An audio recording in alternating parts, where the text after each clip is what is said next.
तीर्थराज प्रयाग माँ गंगा की गोद में बैठकर सद्गुरुदेव भगवान की पावन पुण्यतिथि समारोह का आनंद लाभ प्राप्त कर रहे हैं। यह केवल सौभाग्य नहीं है कि हम सब इस महाकुंभ के अवसर पर तीर्थराज प्रयागराज माँ गंगा की गोद में बैठकर इस पंचदिवसीय आयोजन के साक्षी बन रहे हैं। यह केवल सौभाग्य नहीं है, प्यारे साधकों साधिकाओं, यह तो परम सौभाग्य है, यह तो परम सौभाग्य है। आप सबों के भीतर जो श्रद्धा की भावना है वह अपने आप में बहुत ही अनूठी है। आप सबों के भीतर जो समर्पण प्रेम की भावना है वह तो अद्भुत ही है। माँ गंगा की गोद में मैं यही प्रार्थना करता हूँ, यही वंदना करता हूँ कि आपके भीतर जो प्रेम है, आपके भीतर जो भक्ति भावना है और आप सबों के भीतर जो सेवा की भावना है, दिनों दिन उसका विकास होता रहे।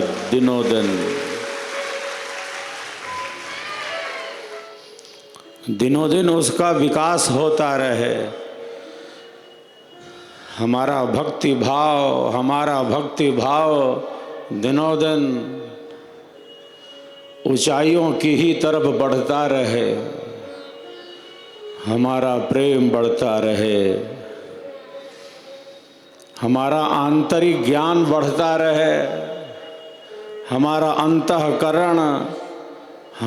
अंतःकरण शुद्धि के ही पथ पर आगे बढ़ता चले, यही कामना करता हूँ, यही सत्य विश्वास रखता हूँ। सत्य पर विश्वास ही तो श्रद्धा है। श्रद्धा का अर्थ ही है सत्य पर विश्वास। और यह विश्वास कोई सामान्य बात नहीं।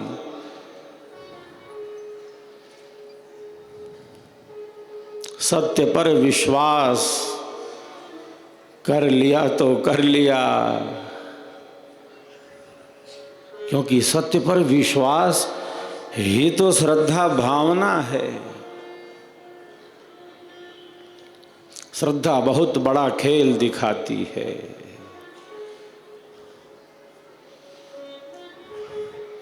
योगीराज कहते हैं, श्रद्धावान लभते ज्ञानम तत्परः संयतेन्द्रियः,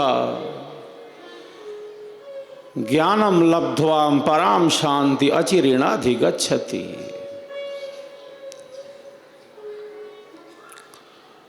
जो श्रद्धावान है, जो श्रद्धा के भावों से भरा है, कोई केवल ये न समझे कि ये श्रद्धालु ही है, ये श्रद्धावान ही है मात्र, कोई ये ना समझे कि ये श्रद्धालु मात्र है। अरे जिसने सत्य पर विश्वास किया है, जिसने सत्य को स्वीकार किया है, जो परम सत्य का पथिक है, जो अन्वेषक है, जो साधक है,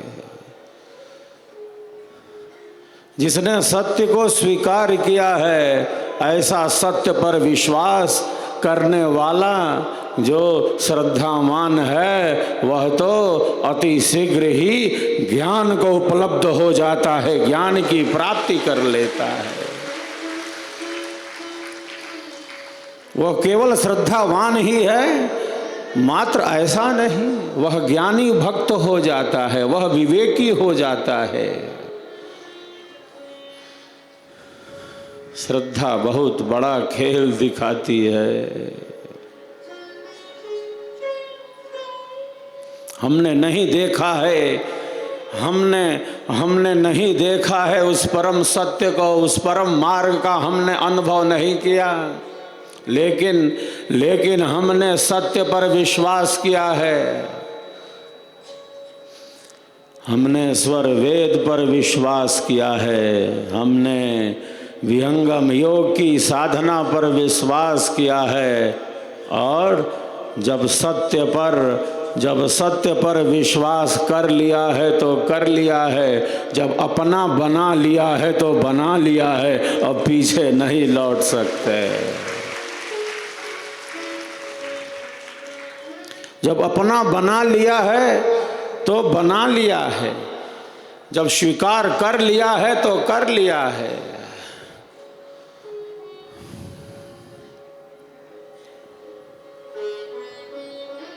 कोई हमारी आलोचना करे, कोई हमारी आलोचना करे, कोई हमारी प्रशंसा करे, साधक स्थिर है, साधक सहज है, वो सरस है, वो सरल है, वो स्वाभाविक है।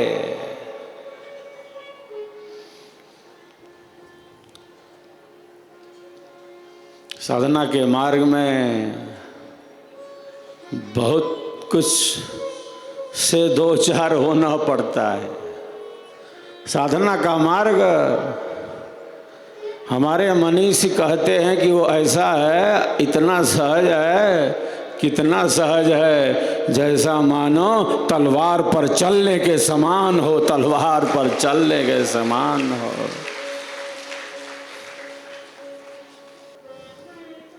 क्योंकि मन में विचारों का प्रवाह है। कोई हमारी आलोचना करे, कोई हमारी प्रशंसा करे,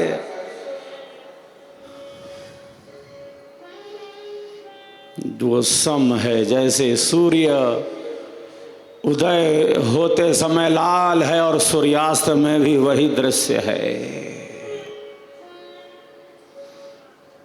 उदय और अस्त में एक समान, विपरीत परिस्थितियों में एक समान स्थिर।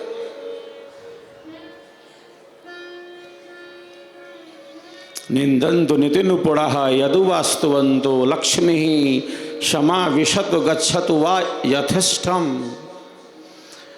अद्यैवा मरणमस्तु युगान्तरे वा न्यायात् पथः प्रविचलन्ति पदम न धीरः, पदम न धीरः।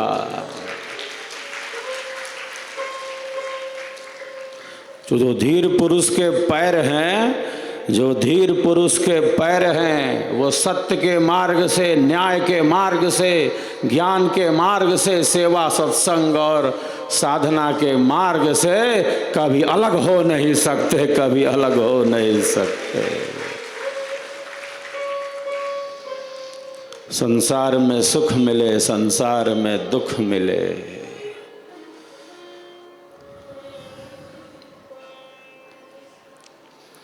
संसार तो परिवर्तनशील है, कुछ भी यहाँ कहाँ स्थिर रहने वाला। दिन भी बदलाव वाला है और रात भी कहाँ रुकने वाली है, दोनों में परिवर्तन है। हर क्षण बदलता ही तो जा रहा है, सब कुछ बदलाव वाला ही तो है, कुछ भी स्थिर कहाँ यहाँ।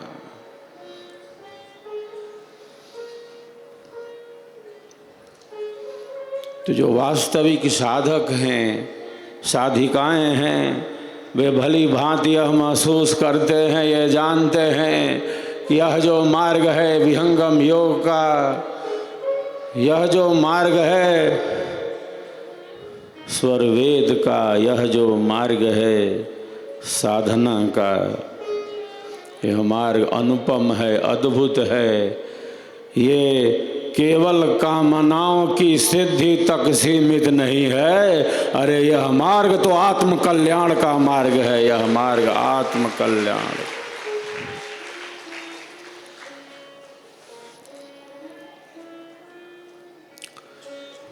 कामनाएं सिद्ध हों या न हो, दोनों में स्थिर रहना सबके लिए सहज नहीं है, क्योंकि हमारा मन कामनाओं से भरा हुआ है। हजारों हजार विचार और अनेकों कामनाएं हमारे मन में भरी हुई हैं। हमारा मन बहा जा रहा है संसार में, इन विषयों में, इन पदार्थों में, इन संबंधों में। जैसे मानो नदी में लकड़ी का टुकड़ा बहा जा रहा हो, मन भी वैसे बहा जा रहा है।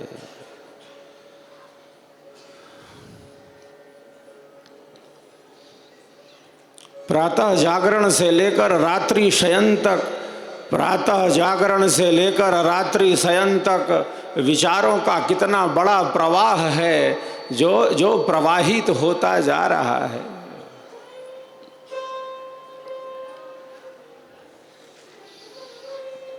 मैं प्रायः कहता हूँ, जो देखता है अपने विचारों को, जो अध्ययन करता है अपने विचारों का, वही अशुभ अनियंत्रित विचारों से अपने को मुक्त कर लेता है, अपने को मुक्त कर लेता है। जो अपने विचारों को देखेगा ही नहीं, जो अपने मन का अध्ययन करेगा ही नहीं, वो तो विचारों के प्रवाह के साथ प्रवाहित होता जाएगा।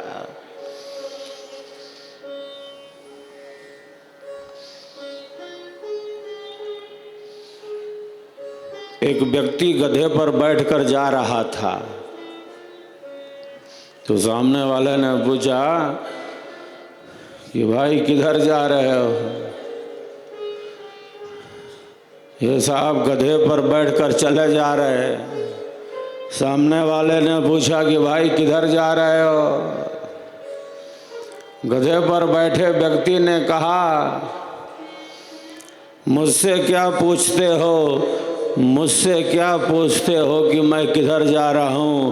पूछना है तो इसी गधे से पूछ लो कि ये किधर जा रहा है।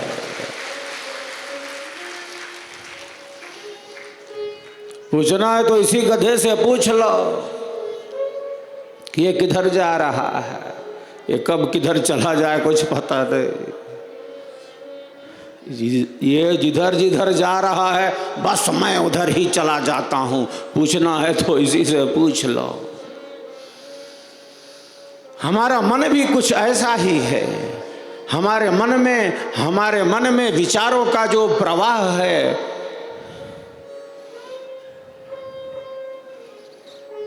ऐसे ही प्रवाहित होता जा रहा है। जैसे पीपल का पत्ता तनिक हवा के स्पर्श से कितनी तेजी से हिलने डुलने लगता है।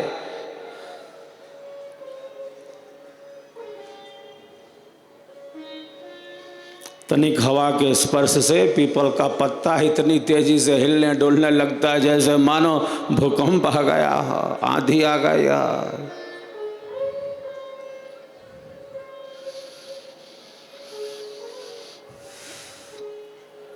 हमारा मन बाह्य संपर्क में अधिक है, हमारा मन बहिर्मुखी है, हमारी इंद्रियां बहिर्मुखी हैं। वो बाहर की ही तरफ दौड़ लगाती जा रही हैं। हम सब कुछ ग्रहण करते जा रहे हैं।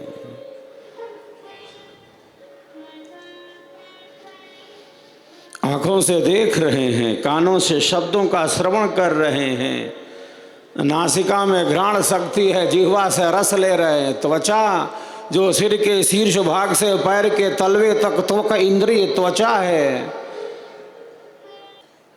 स्पर्श का अनुभव प्राप्त कर रहे हैं।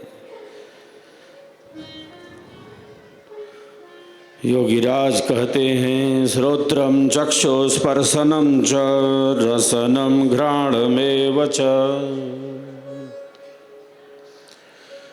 अधिष्ठाय मनश्चायं विषयानुपसेवते।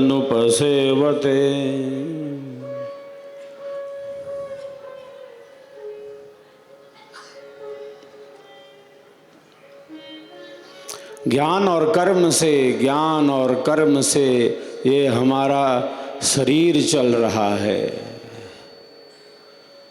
हम बाहर का समाचार प्राप्त कर रहे हैं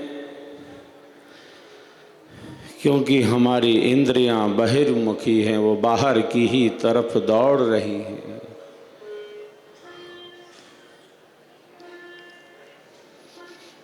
ज्ञान और कर्म का संपादन हो रहा है।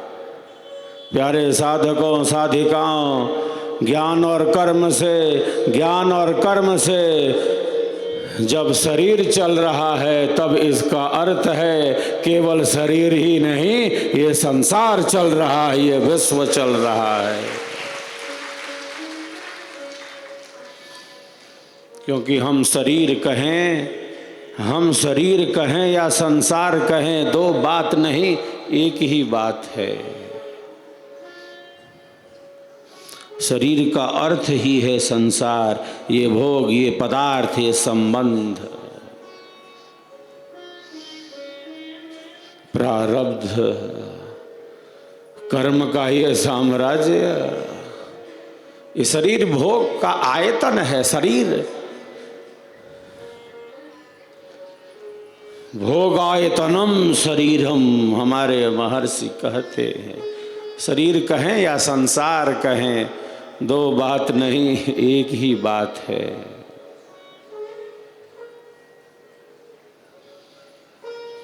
एक शरीर प्राप्त किया, कर्म फल भोग प्राप्त हुए, शरीर छूट गया क्योंकि वो मिला था। और जो कुछ भी प्राप्त होता है वह स्थिर रहने वाला है कहाँ? वह तो गति वाला है, वह तो परिवर्तन वाला है।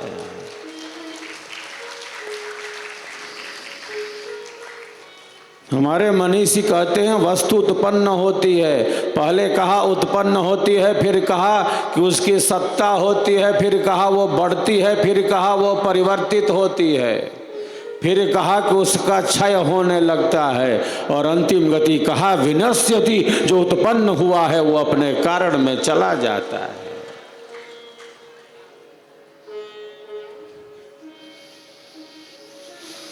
शरीर उत्पन्न हुआ है,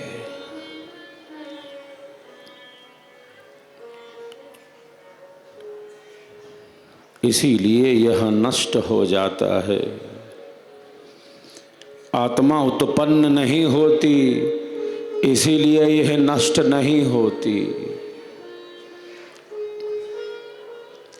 वो नित्य है, सनातन है, सहज है, निरंतर है, सदैव है, शाश्वत है। यो न मृतः, जो मरा नहीं। क्यों नहीं मरा? क्योंकि वह उत्पन्न ही नहीं हुआ था, वो कभी उत्पन्न ही नहीं हुआ था। वो नित्य है, वो सनातन है, वो सहज है, वो निरंतर है, वो सदैव है, वो शाश्वत है। वही हम स्वयं हैं।